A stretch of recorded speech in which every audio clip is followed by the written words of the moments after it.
Hi, I'm Alison Warner, founder of Evolve and Grow and author of Build and Grow. Welcome to the Evolve and Grow podcast show, where I share lots of useful tips and advice to tradespeople who are looking to move off the tools and grow a really successful business.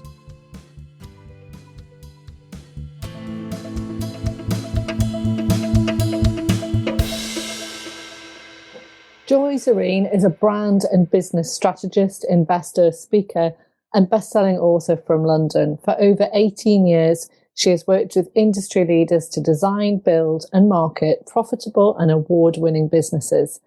Believing that life is too short for basic, boring, or bad branding, Joy has gone on to build her own branding and marketing agency, launching UK-wide companies and consulting with global million-pound brands.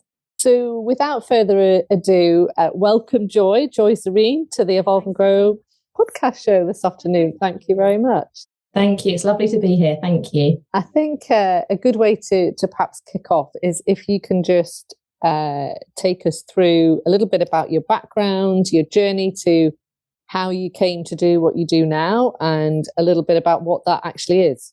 Yeah, absolutely. Well, it all started working as a waitress in a cocktail bar, just as the song says. I started my career back in nearly kind of 21 years ago, working in hospitality. I was working in a cocktail bar, and purely because I was taking a gap year, and it actually turned into a bit of a gap life because I never actually went back to study. I was absolutely mesmerized by the world of hospitality. I fell madly in love with it and all the bonkers people that you meet along the way. And for the first kind of big portion of my career, I was working in hospitality. I started off working within the business, and then I stepped into more of an events and marketing role, where I actually launched an agency, nearly sort of 15 years ago now, which really specialised in working with bars, hotels, pubs and restaurants.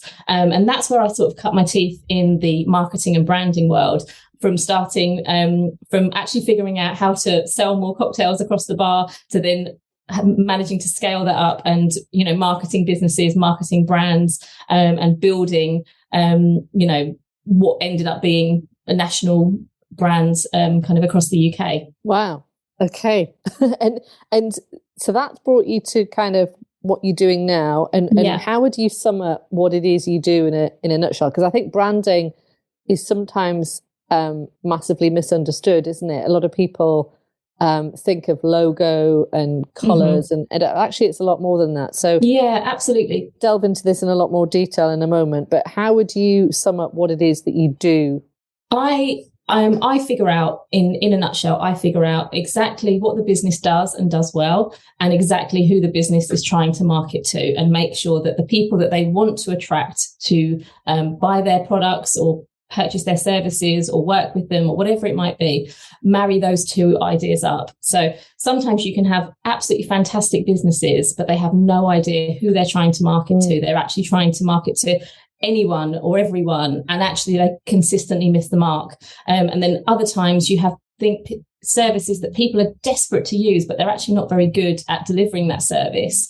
And that's how you get things like bad reviews, and you get frustrated customers or clients. And so I work with it tends to be the business owner or, the people at the top of the business who are kind of making the decisions, and really figure out exactly how the business can serve their ideal audience and make sure they're attracting their ideal audience to work with them. So ultimately it creates more sales, but more smiles at the same time, which is what everyone wants. Happy customers. And that's quite interesting in itself, because as you were saying that, it was reminding me of my days when I was in BNI, which some of our listeners may have come across, Business Networking International. And it's this whole concept of marketing to the masses versus a niche. And I think a lot of people are nervous about doing that because they think, oh, there's not going to be enough, when actually often the opposite can happen, can't it? As soon as you're talking more directly to a sector of the population, then they feel heard in a different way. We listen, every business, no matter who you are, we do not want everyone to pick up the phone and ask for our services. If you're a builder or an electrician or a plumber, can you imagine fielding every single call from every single customer in the UK that needs a leaking tap fixed? It would be an absolute nightmare. You would throw your phone in the river as quickly as you could. We don't want everyone to be contacting us. We only want the right people who understand what we're going to do for them, or are willing to pay a good fee for what we're going to sell them. And ultimately, we don't need hundreds or thousands or millions of those customers. We just need enough of the right ones. And so when you can actually really build a brand that markets really directly to who you really want to sell to, that aren't problematic, that aren't going to try and wrestle you down in price, that aren't going to try and question every action that you're doing, when they're the ideal customer that trusts you as the expert, then that's all we need. And we can charge accordingly, and we can have a flourishing business just by attracting those ideal clients. But you've got to be really clear about the brands that you're building and who you're attracting. And I guess that's what we're going to unpack today. So let's get more into the trade industry as such, because obviously the podcast show is, as you've said there, it's aimed at electricians, builders, plumbers, that kind of sector. And I know you've helped a lot of our clients at Evolve and Grow. What are the typical problems that those clients were experiencing in the industry? The interesting thing is that the reason I bring up my history with hospitality is because that's who I was working heavily with up until 2020. And then Boris stood on the stand and the world changed. And suddenly I had, I was forced into a corner to say, maybe I need to work with other people, because my industry closed for what we now know to be kind of 18 months. And the interesting thing is that when I started to open up and work with different businesses, like people from trades, people in the construction industry, property developers, all that sort of thing, ultimately a lot of the same problems were happening with exactly how I'd dealt with hospitality businesses. Time and time again, people who owned restaurants or bars or clubs were coming to me and saying, we just don't feel like, we're attracting the right people. And ultimately their branding was naff and it didn't connect with their ideal market. And the same thing I see time and time again in construction or trades. And when we pick apart how they came to have this brand, or how they came to have the look and the feel of their business, it tends to be a very quick decision, as in, I support Chelsea, so my logo is blue, or I support Liverpool, so my logo is red.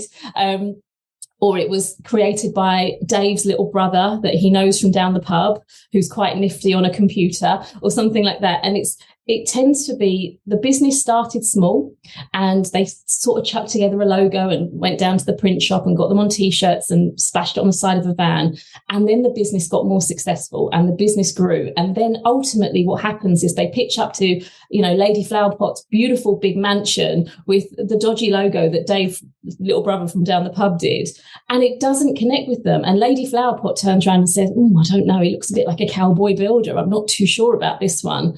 And it doesn't matter that the builder is actually fantastic and actually amazing and can do the job really well on time and on budget and, build whatever it is Lady Flowerpot really needs. But the branding and the whole look and feel of the business actually stands in their way, and they lose the job to the competition who has taken the time to build a brand that really connects with their ideal customer. Who may not be as good at delivering the absolutely. Irony. And that's the frustrating thing. And it's the same frustrations that I saw in hospitality that I see time and time again in construction and trades, is that, the guy in the van next to them who's just spent a lot more on kind of looking professional is winning the jobs. And that doesn't mean that they're better at it.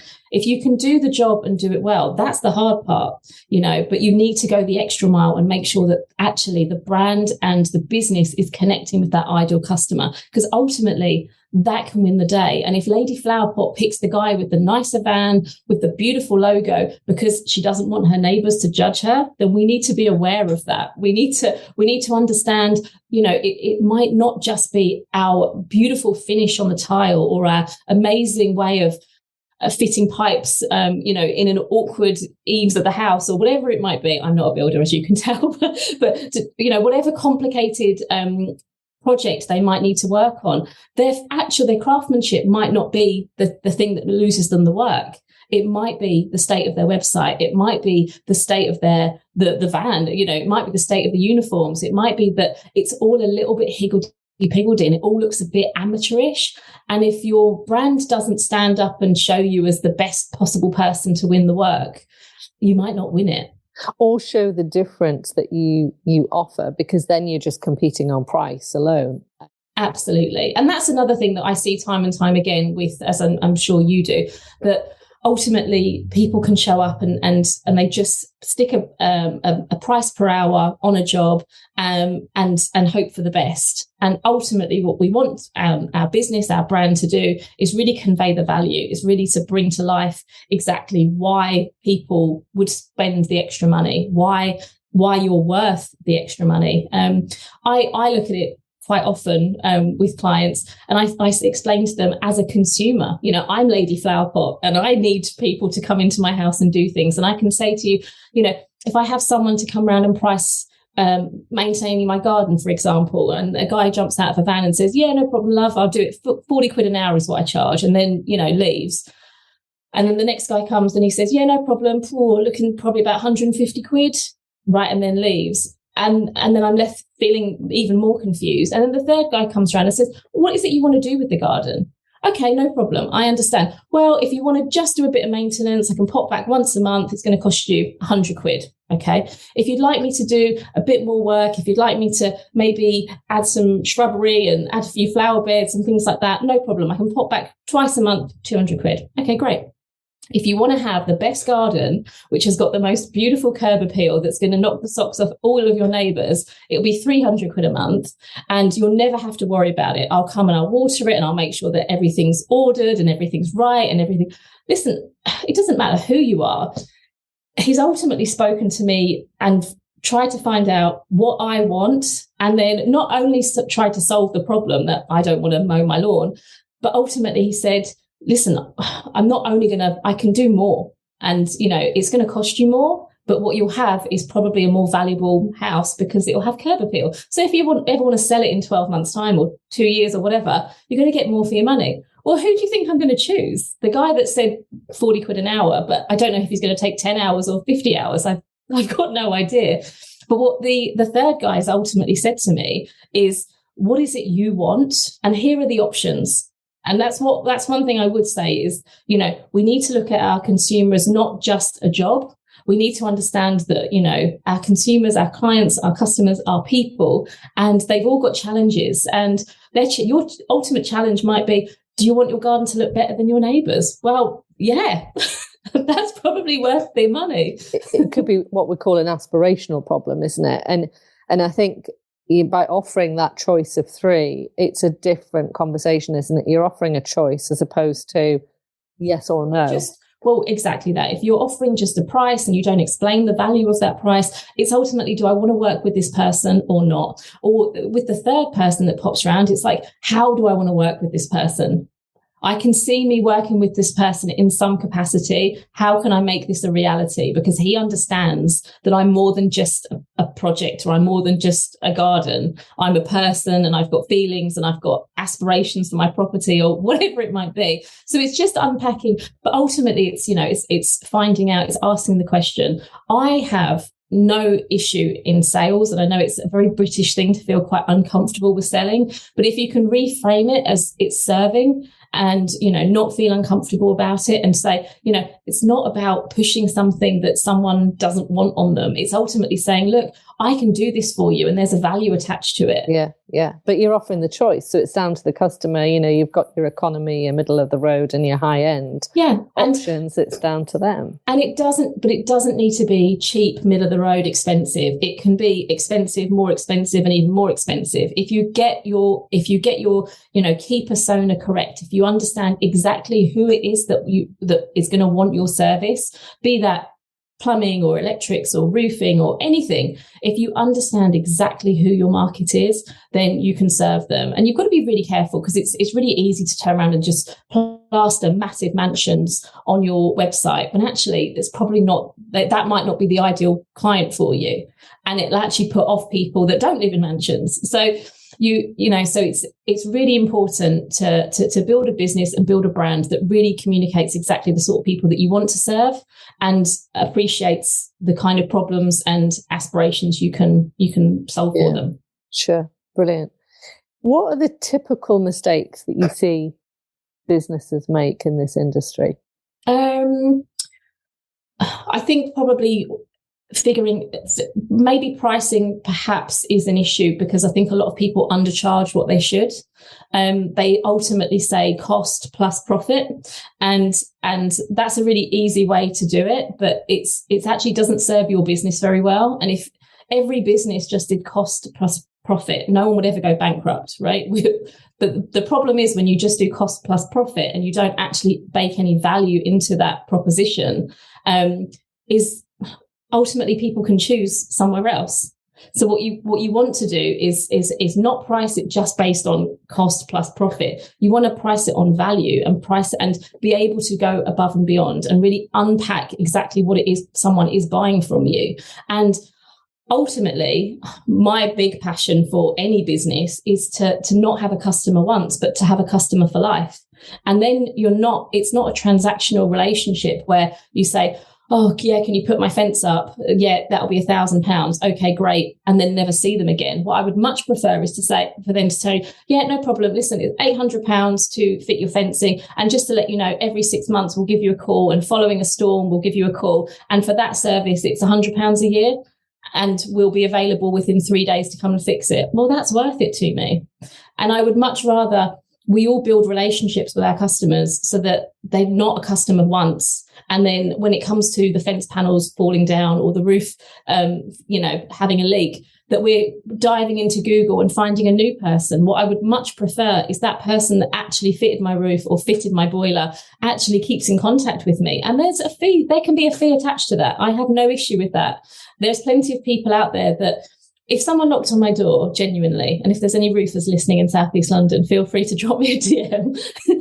But if someone who is a professional roofer knocked on my door and said, listen, your roof's looking pretty old, but it's going to be fine for the next 10 years. However, we do offer a service, and it's, £100 a year or £200 a year. And what we do is we send one of the guys up, he'll do a quick survey, and he'll let you know if there's any small things, and up to the price of, I don't know, £50 or £100, whatever it might be, you can, we'll fix it there and then. And if it's more, then we do a reduced rate because you're an ongoing customer. If someone could provide me with that service, because if my roof springs a leak, it's going to cost me £200 in a plasterer anyway.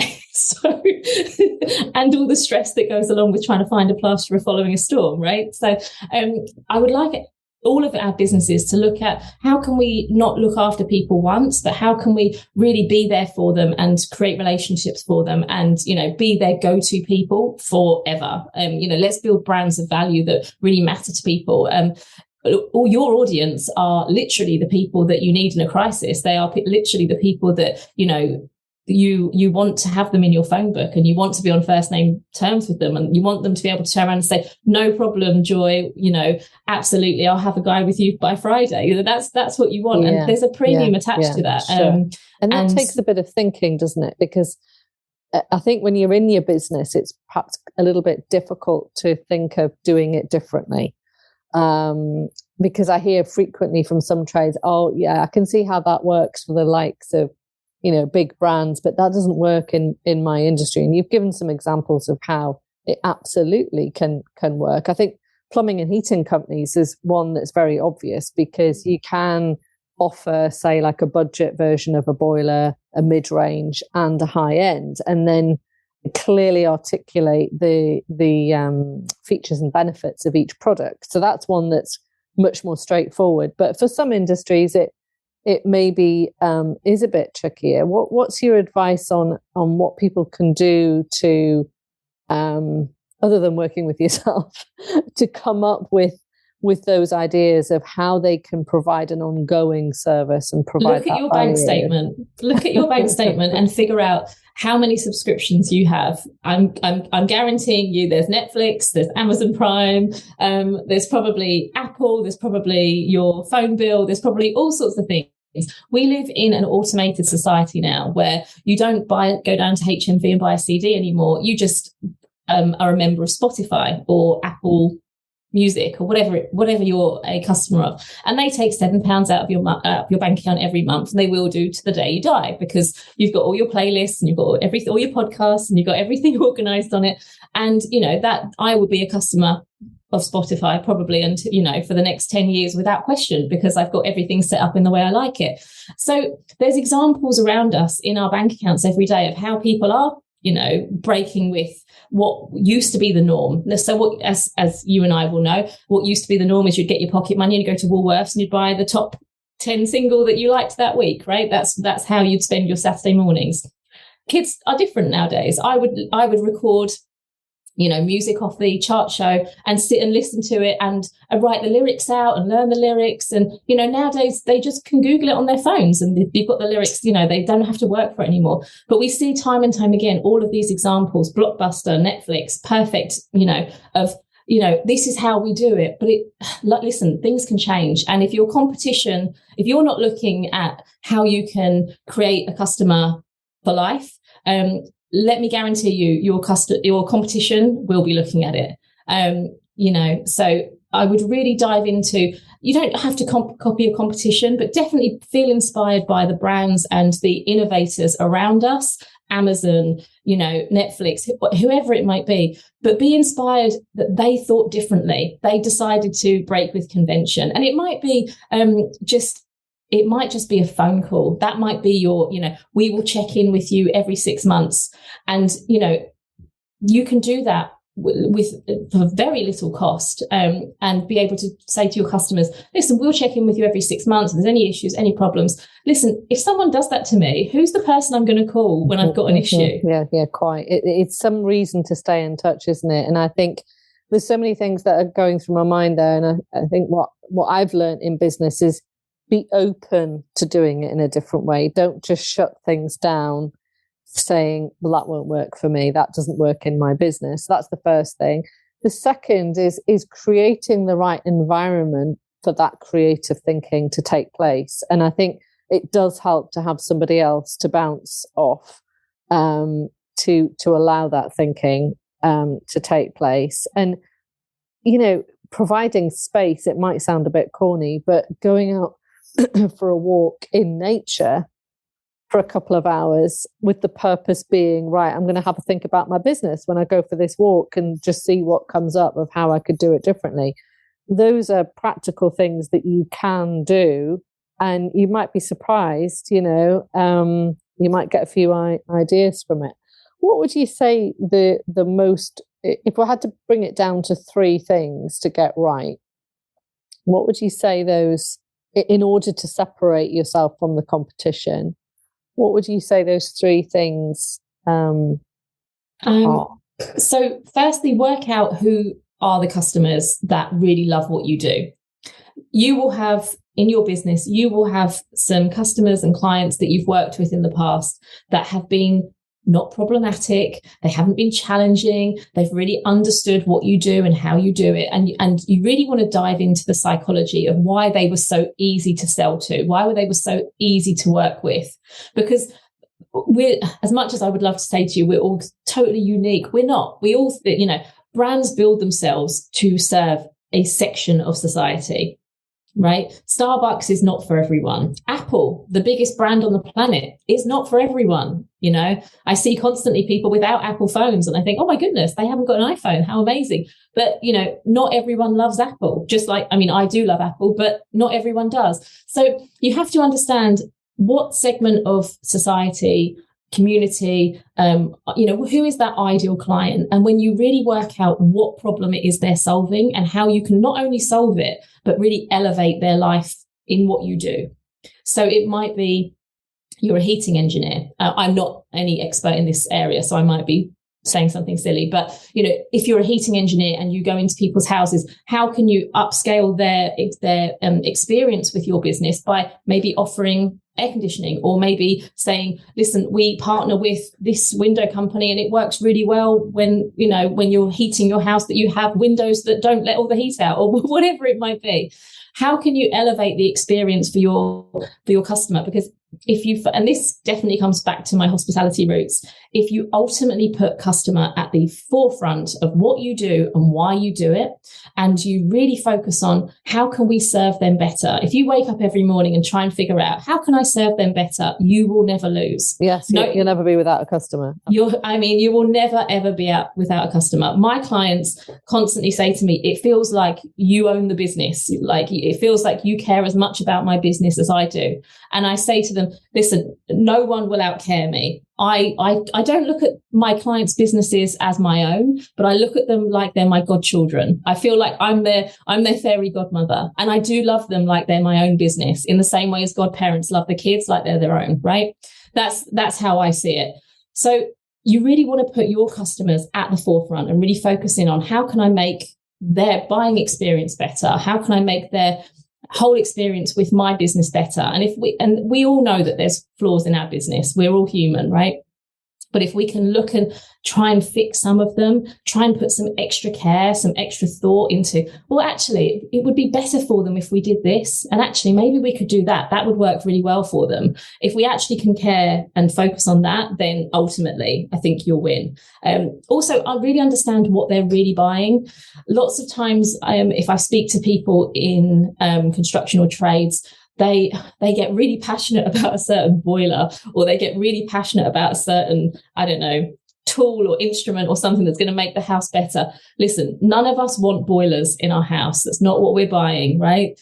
Ultimately, we want hot showers and warm, cozy, living rooms in front of the telly. That's what we're buying. So don't get too bogged down in trying to communicate every last nut and bolt to your customer, because that's not ultimately what they care about. You might be really passionate about boilers, and that's wonderful. That's why we hire boiler specialists to come and fit our boilers.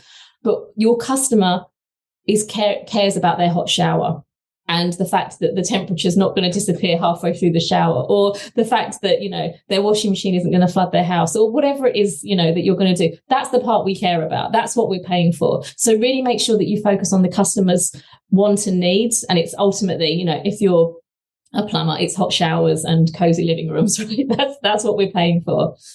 It's the output, isn't it? I mean, nobody wants necessarily the marketing consultancy or business coaching. It's the output of what those things can bring. No one wants to buy a plane ticket. Who wants to spend thousands of pounds on a plane ticket? We want the journey. We want the destination. We want the travel. We want the sunshine and the beach and the cocktails, right? That's what we're paying for. The plane ticket is just what we need to pay for to get there. And that's the same with the boiler. But, British Airways don't talk about necessarily the nuts and bolts of your meal, and because that's going to be terrible, and the horrible coffee they're going to serve. They show you pictures of palm trees and cocktails on beaches, right? That's what they're selling, right? So in the same way, be inspired by those big brands and how, what is it they're selling, and ultimately how are they communicating it, right? Exactly. So and we can take that on for our business and really understand. My clients don't care about this pipe or that pipe; they care about the hot shower. And the third thing. My third thing would be, I guess, just to reiterate that point, I think it would just be to how can we question how we sell to our customers, and how we can create long-term relationships with them. And I would suggest that, by identifying, just to go over, by identifying who you're selling to, identifying exactly what they need, and then identifying how you can continue to serve them in your business, that would be a game changer. Because I know there's not enough people out there doing it, because I have to track down new people all the time because I can't get in touch with the old ones. I know there's a market out there for people like me who are busy, who want to work with really professional, great people, but don't want to spend half a day tracking them down. Yeah. And in today's climate, Joy, and for the purpose of the visitors, the listeners that may be listening to this in a year or two's time, it's currently October 2022. All of the things on the news are about the cost of living crisis and fuel bills going up. What kind of things, what critical things do you think business owners should be thinking about in construction and trades? I would definitely say this is a huge opportunity for growth. This is a huge opportunity for getting your ducks in a row and building your business. I think there's going to be so much distraction in your market with people telling themselves themselves that no one's buying, that actually, if you stand up and stand out and, be that professional business that your customers really need, people are buying. People are, people still need what you sell. They still want, roofs that don't leak, and they still want doors that don't let the draft in. Now, your messaging might be different. If you sell security doors, maybe you'll lead your communication more with energy saving over any of your other features, because maybe that's more topical. But rest assured, if you can communicate to your ideal customer, stand out as a brand that really matters, and stand out and show that you are the solution to the problem, people are buying, they are investing. They might not be moving. Now, that in your industry is a huge opportunity, because, hey, listen, if you don't move, you stay and improve, right? That's ultimately the message. So get your ducks in a row, make sure that you're really clear on the value that you're offering. You're really clear on who it is you're talking to, and you're really clear that you are the solution. You're the professional people. But also, one thing I will say is, there's two halves to my business and what I do. Firstly, I deal with the branding. I deal with making sure that you stand out and you look great. But the second half of my business is making sure that you deliver. And it's not good enough just to have a beautiful brochure and a wonderful website and all of these sorts of things if when someone needs you, you don't answer the phone. Or if you say you're going to be there at 4 and they leave work early and they're waiting for you, you don't show up. Whatever it might be. There are always, circumstances that we do let customers down. I totally understand that. But we need to build better businesses that are robust so that we can deliver on our promise. It's not good enough to win all the work and then not deliver on it. Well, that's part of the brand as well, isn't it? The execution. Absolutely. Well, it's your reputation. People say to me all the time, what really is brand? And obviously the first thing I say, it's not your logo, it's not your colours, it's not anything else other than what people say about you behind your back down the pub. So that is ultimately what your brand is. It's what people say about you down the pub behind your back. So make sure that, in these turbulent times, the best will win. The most dedicated will win. The people that talk to their customer in the most clear fashion and really communicate their value, they will win. So it's not doom or gloom. There's huge opportunities out there. I know that, people are taking orders and they are making sales, and, business for some people is booming. And so, don't watch the news if it's going to make you depressed. Really dig deep. Listen to Alison's podcast. There's lots to learn on it. I listen to it and I learn stuff all the time, and I'm not in your industry. But work on your business, work on your brand, and go out there and, make a mark. And don't cut your marketing, because it's the worst thing that you can do. And actually, the irony, I think, in a recession is that's one of the best times to market, because you can guarantee a lot of your competitors will be panicking and they'll be cutting costs left, right and centre. And so it's almost easier to stand out, isn't it, in a recession? Ultimately, it feels for everyone there's a huge wave crashing towards them, and the marketing can be your lifeboat. Marketing can be the thing that actually helps you ride these waves and, makes you stand out and build you those customers for life. And when you do that, it takes as much energy to win a customer once as it does to win them forever. It genuinely does. I like my clients to work with me forever. I'm very open about that. I say that in our first conversation. I say, look, my ultimate goal is that you never want to be without me. That is ultimately my goal. And I'm very open with that, because why would I want to continuously want to win work from people? I want to continue to serve and continue to grow with them. And for my clients, I think ultimately they want the same thing. They want, if it's not the same person that they're working with, maybe it's the recommendations, maybe it's the partnerships, maybe it's the you've got to speak to this person, he's the best, or you're getting some work done, speak to her, she's fantastic, whatever it might be. Just being able to win that work consistently, that you're not going out and fighting for it. But ultimately that it all comes down to, building that brand that, not only stands out, but also delivers. And trust, I think, as well, because what was going through my mind as you were saying that, it's about having that trusted person, whether it's knowing who to turn to when you need something, whether it's in your business or whether it's when you've got a plumbing issue or you've got an issue with the lights. If you've got your trusted person that has almost become like a friend that you can ring and you know they'll be there and they won't rip you off and they'll do a good job and they've got your back. It's how can you build that? How can you build that into your offering? So some really good things for it. And I would just say anybody who's listening who it's caused them to block some time out, go out for a walk, preferably in nature, because it does help creative thinking, and just take that step back from your business and have a think about, right, how can I evolve this? How can I make it even better? And how can I get more of the work that I really want? What about for you personally, Joy? What's next for you?